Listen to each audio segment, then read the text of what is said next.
So I tried recording this video a couple days ago and this is how it went. And I like take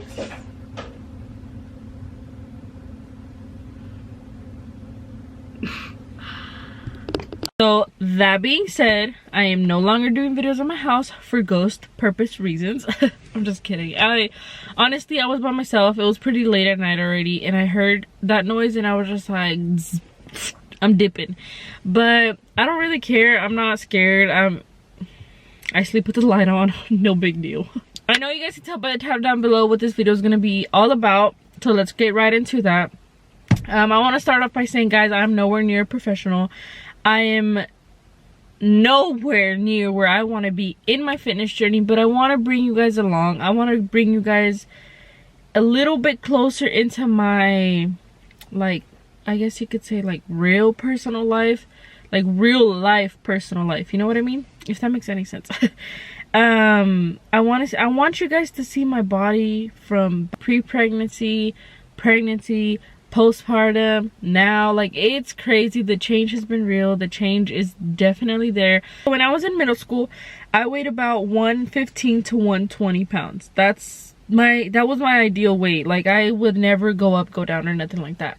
Went into high school, I was weighing at 125, a solid 125. Guys, keep in mind, I used to eat like trash, Taco Bell every single day.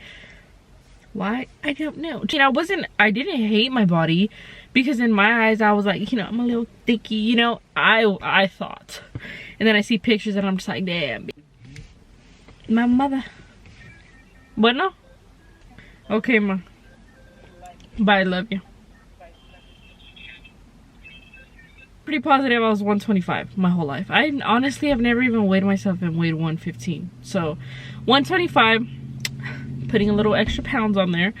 There's that one truck that was racing. Stupid. You're slow. Wait, I want to say that it was because I was in like the age of like gaining weight, I guess, or whatever that is. So I weighed a solid 155, was the biggest that I had gotten pre-pregnancy. And which I was fine with, because, you know, I was getting a little thick. Shorts were starting to fit me a little tight.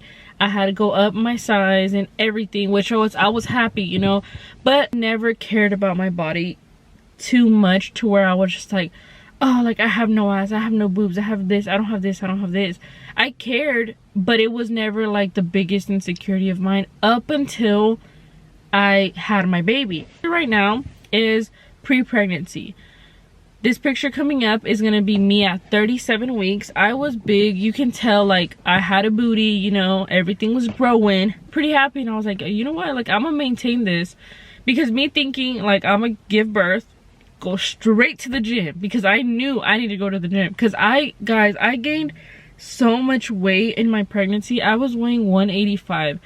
But I did have 2 sacks in me. So I think that's why I just had so much water weight, because my son wasn't that big. Another sack was taking up so much room, you know, there wasn't even a fetus in there. Well, I don't know if there was or not, but and so that's what I was at 37 weeks. I ended up giving birth a little bit shortly after that, so that was the last picture that I had gotten, that being that big. And then this was right after my son. I think this was, I believe, let me see, I have pictures right here. I breastfed my son for, I think, 1 year and 2 months, I believe. Picture is in May. Oh, sorry. So this picture is in May of 2020. That was March, April, May. 3 months postpartum. This picture is from June, 4 months postpartum. And then this picture was the littlest I got. I was so upset because I had not been at 125 for 6 years already, and I was like, what? Like, that's so crazy to me how pregnancy can do this to you, you know? So here and there I would work out, and I always told myself, I'm gonna work out, I hate my body. Started working out at home. That didn't last long. This is how I looked in January 2021. Moved into our place.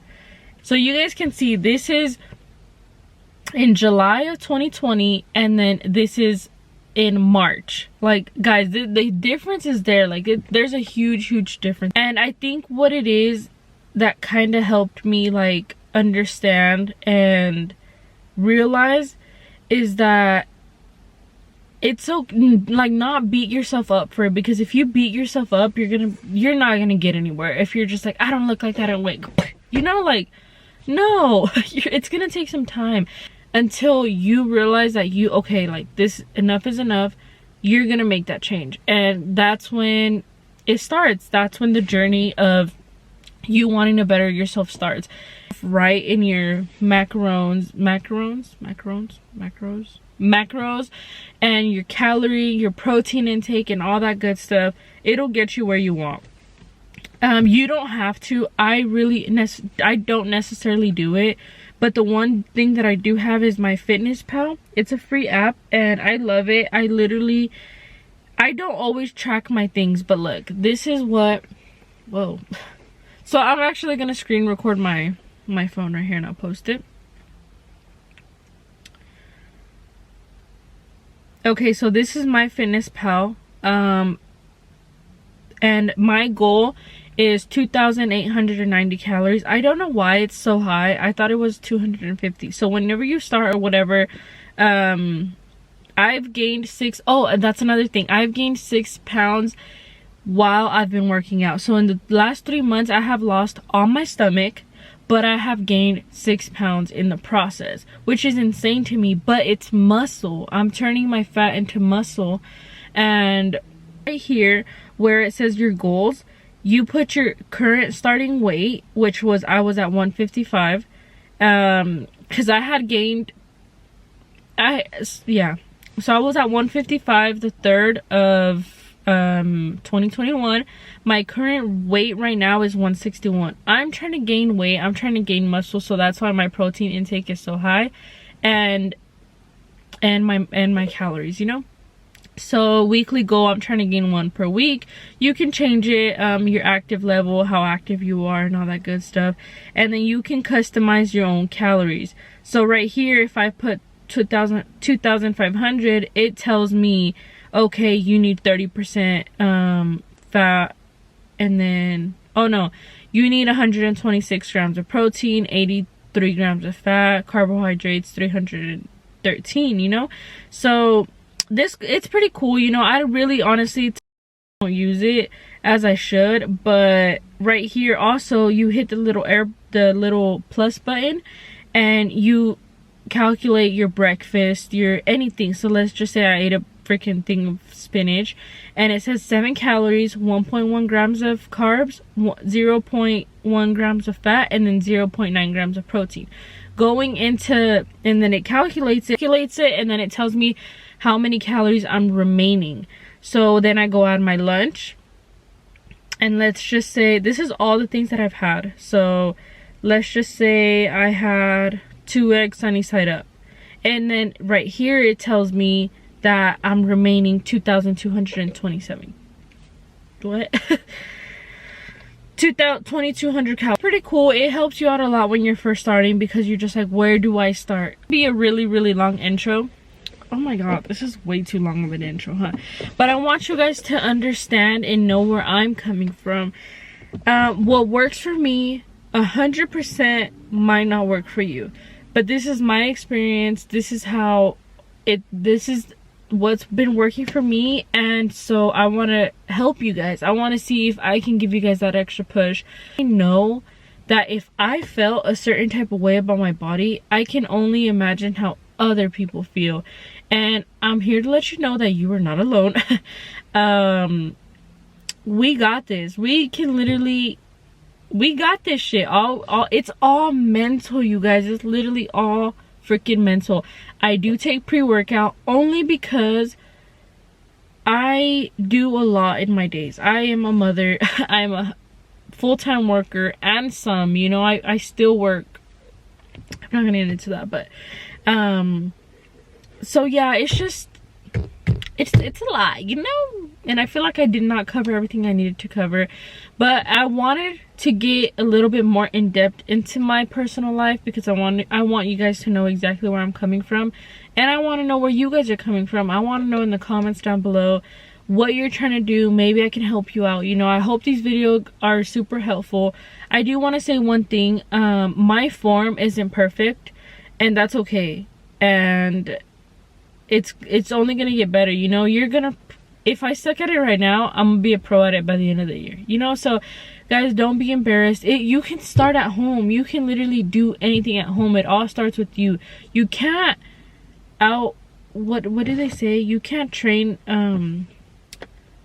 out train a bad diet, which you can't. You really can't. You set your mind to it. Like, if you say, I want a car next year, why aren't you gonna go do it? Like, why are you gonna wait? What makes me mad is when somebody says, oh, I want this.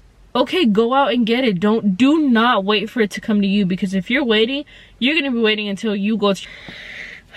Sometimes I talk a lot and I way over like explain shit. I will be making more videos to go into depth about certain things, because I know people are just like, bro, what about everything I said? But just let me know. Like, let me know what you guys want to hear. Let me know what you guys want to see. I'm gonna be way more active now that I have gotten myself kind of on a schedule. I hope you guys have a wonderful day, and I hope you guys find this video super informational. I want you guys to be starting your fitness journey. You have to start somewhere. You can't be like, I'm look like a bad, like hot girl summer. You missed it. I'm just kidding. You did, but you can still work out during hot girl summer. So there's no excuses. The only excuse you have is yourself. And I know sometimes it's hard as a mother. I was about to say as a mother of two. Oh yes, technically I'm a mother of 3.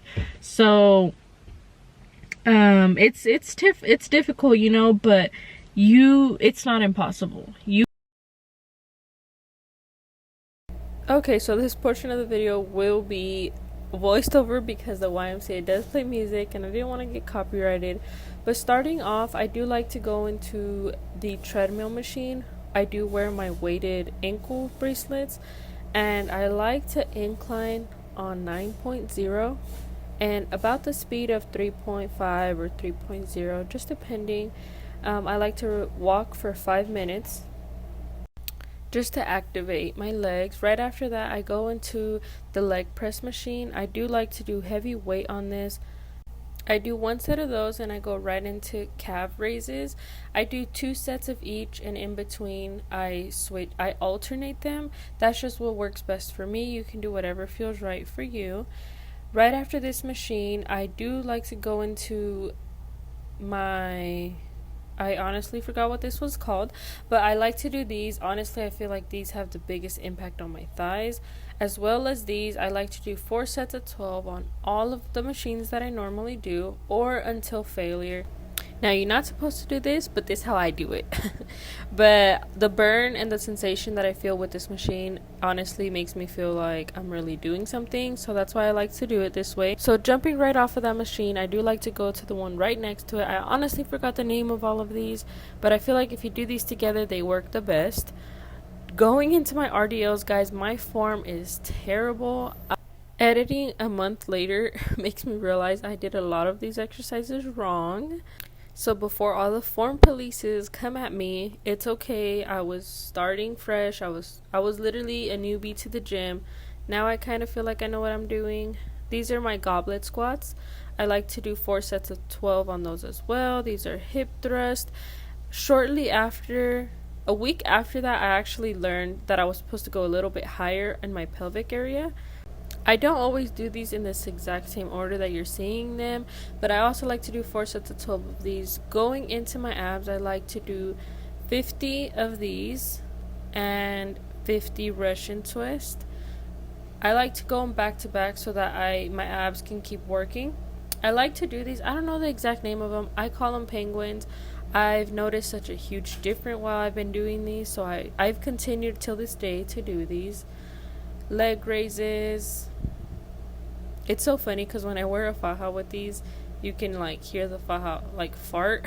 It's so funny. And for these, I do like to do them with a 10-pound weight.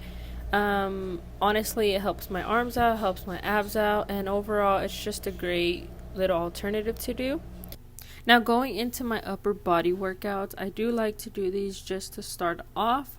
Before I do anything else, I do 25 on my left, and this is just a different perspective. I do like to do these up and downs. I keep forgetting the names of all these. I'm sorry about that, but they'll be in the description. And then all around the world with the weight that you can handle. I actually moved up weight. I'm at 25 pounds now.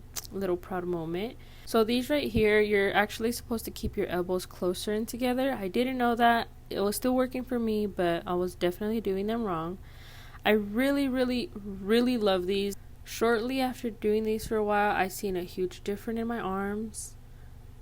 So right after those, I go into, what would you call these, like push downs? I don't know. My sister is the pro at this, guys. I'll have her do a video with me one day because she taught me everything I needed to know. Okay, so with these right here, I start off with the heaviest weight I can possibly do, and then I just work my way down, and I honestly feel more of a burn when I do this, and it makes me feel like I fully accomplished my full set. With these, the same thing as well. I start off with super heavy weight and gradually work my way down. The day I recorded this was already arm day that day for me, so my arms are honestly pretty sore. I usually can do more weight. Not that it matters. You can start off at any weight you would like, whatever feels good for you. And these Arnold press did conclude that workout. So thank you guys so much for watching, and I will see you guys on my next video. Bye, guys. Hey, look, is you gonna bust for the team or what? Let my ass bitch on scene for what? You gonna drop it to your knees?